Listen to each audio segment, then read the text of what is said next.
everyone.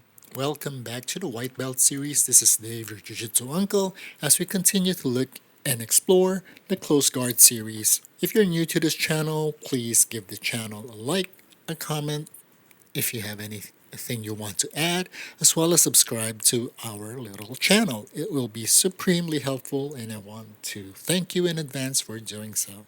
So in this series, we are still looking at the point of view of the guard player, the person at the bottom.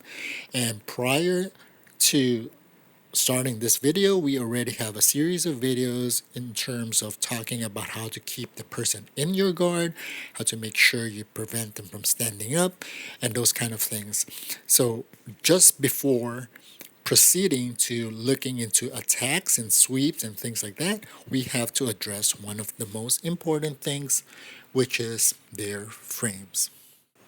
So I got my buddy Fred here to help me out for this video. And as you can see, Fred is a massive person in relation to me, which is a good example of how to address the weight and strength disparity if you are a smaller person or if you're an older person. So the number one thing is assuming that you got everything right from a close guard perspective. The arms that is touching you are the frames that will prevent a lot of the attacks from happening if you're the one playing guard, and that will also be the initial thing that they will need to be able to stand up, break your guard, and do some sort of a pass.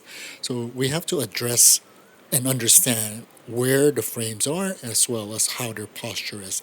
The most common grips that they will have is obviously grabbing your hip bone, putting your arms in your armpit, or doing some sort of a bicep tie in this case to control your upper arms more.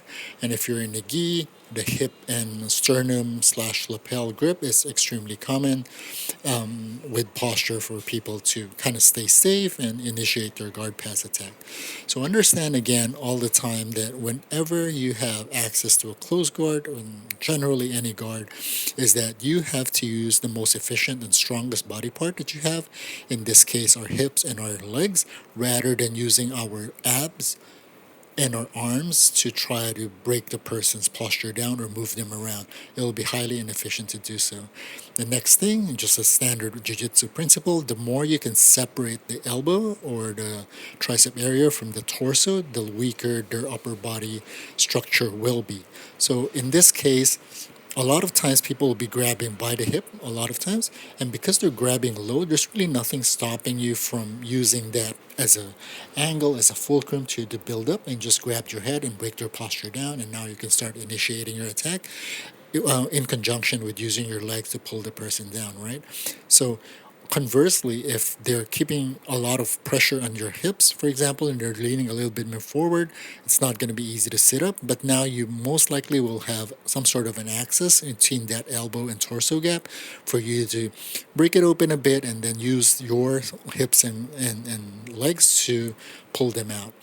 And lastly, if they are posting on your upper body, for example, like in this case, they are essentially straightening their arm almost and pushing you through. That means their vector of force is going towards your head. It will be very inefficient for you for trying to pry that elbow outward because their force is going forward. So what you do is essentially just add up to that and break the force vector. So they're pushing forward, then you help them go forward even more rather than redirecting them. So in this case, when they're pushing in, all I'm really doing is just raising my arm so that the force will get passed over, and then using my legs to pull him through so that now I can start initiating our attacks. So that pretty much sums up quickly as to how to get rid of the frames. As we look into the next video about how to initiate the attack, remember that these kind of frame removal systems require you to be hyper aware of where they are posting, where they are putting the weight, and as well as what is accessible to you.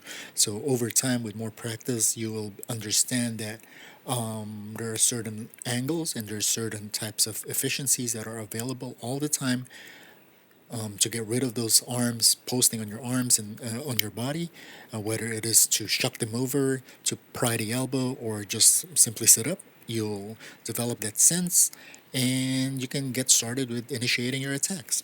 So I hope you like this episode. Dave Jiu-Jitsu Uncle out, and see you in the next video.